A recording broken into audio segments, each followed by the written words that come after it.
Hey all, it's Mary Callback, and I hope this isn't upside down because I just realized I switched my phone around from the way I usually do it. Anyway, so I'm going to be looking at the wrong place this whole broadcast. Um, Hi. I had this little thought in my head, and it's just sort of been germinating for a couple of days, but it has to do with a thought I had the other morning when I was coming out of the bathroom getting dressed, ready to get dressed, and a meme that I posted here on my page. Now, when I post these memes, I'll be straight up with you. I use a post planner, and so I schedule them out. So I'm not always sure when you're going to see what is there. So these two things were purely coincidental, but the day, I think Tuesday, there was a post and it had a picture of a lion and it said something about don't be ashamed of your scars. They just mean that you were bigger than whatever tried to hurt you, right? And so that same morning, I was walking out of my bathroom, getting ready to get dressed, and just kind of thinking about things. And I was thinking about my open heart surgery. So when I was almost 5 years old, I had open heart surgery, and it was very invasive. I have a big scar from, the top here down to my belly, and a little drainage hole underneath there scar, and so they cut me open and they broke my ribs, and they apparently had to actually stop my heart in order to work on it and do this procedure. And I had a birth defect corrected as a result of that surgery, and I've never had a problem since.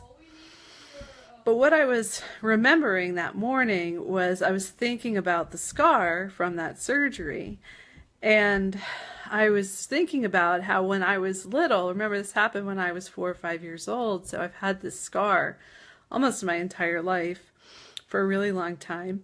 And I was thinking about how when I was little, I would call my scar my exclamation point. And because it has a kind of a straight line down my chest, and then there's a little dot underneath of it where where there was a scar from a drainage tube that they had put in there. So I have a scar that's a line and a dot.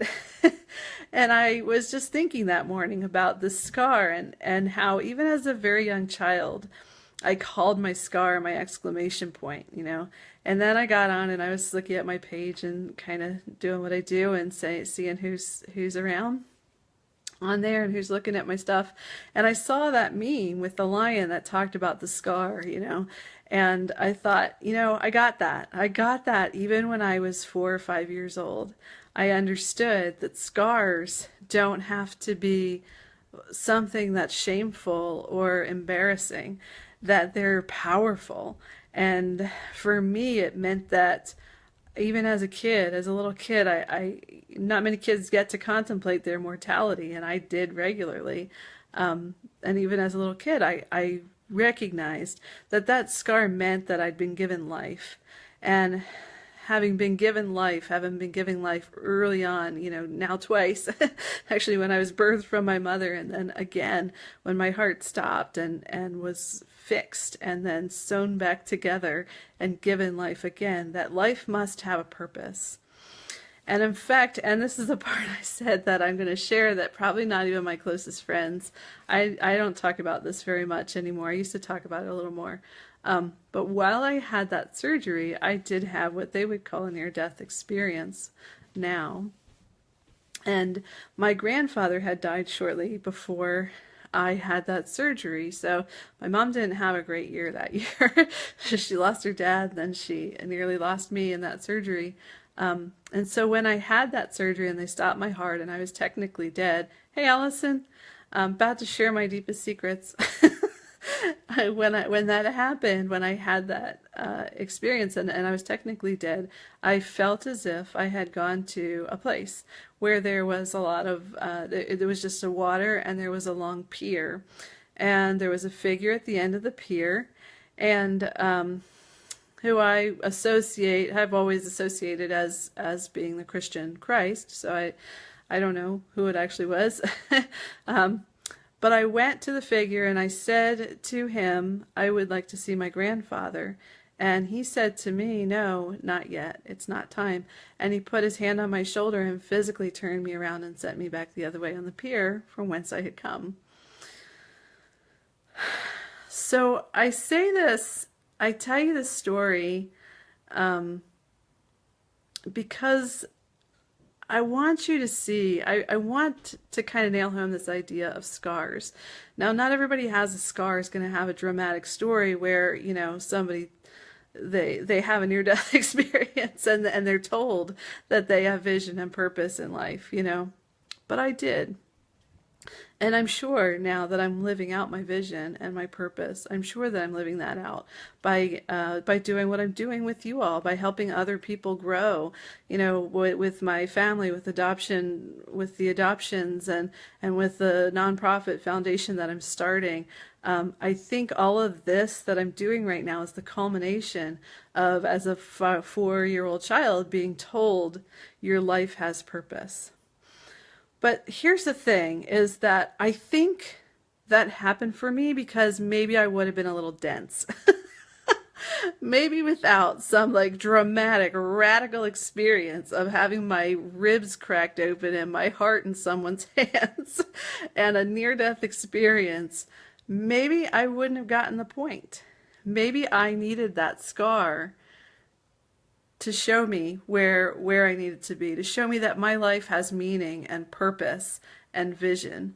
And here's the thing, all of our lives have meaning and purpose. None of us are here without meaning or purpose. There is a plan and a purpose for each of our lives, for each of our experiences. And when we can look at our scars, at the painful things we've been through, and I've been through some really painful things in my life. You don't get complex PTSD just by having a fun life.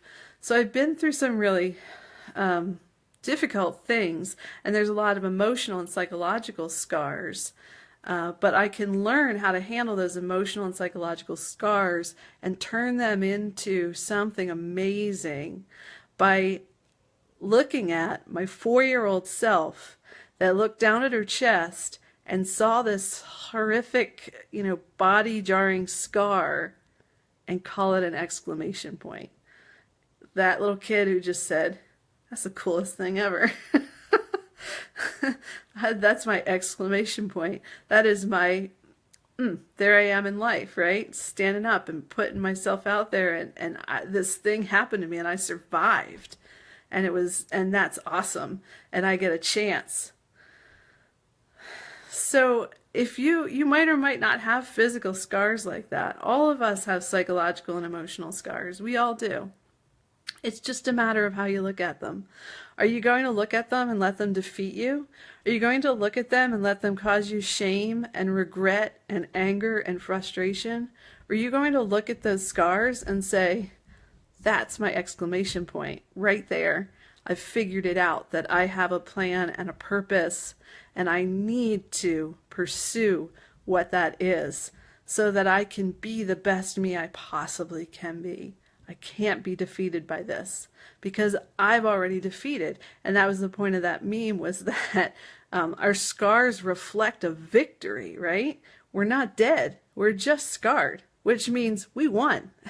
We got out. We survived. Not only did we survive, we may have thrived. And in my case, not only have I thrived, I am like a walking textbook, like literally a walking textbook example of the success of that particular surgery. It was an experimental surgery they were doing on me.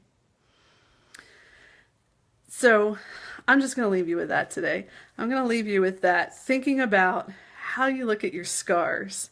And are you looking at your scars and thinking that they reflect some mar on your body, whether it's a physical scar or an emotional, psychological scar? Does that make you less than? Or does that give you an exclamation point? Does that make you greater than? All right, as always, I bring you this because I love you, I care about you, and you are so darn worth it. Have a fantastic day. Share this video if you got value from it, and I will see you later.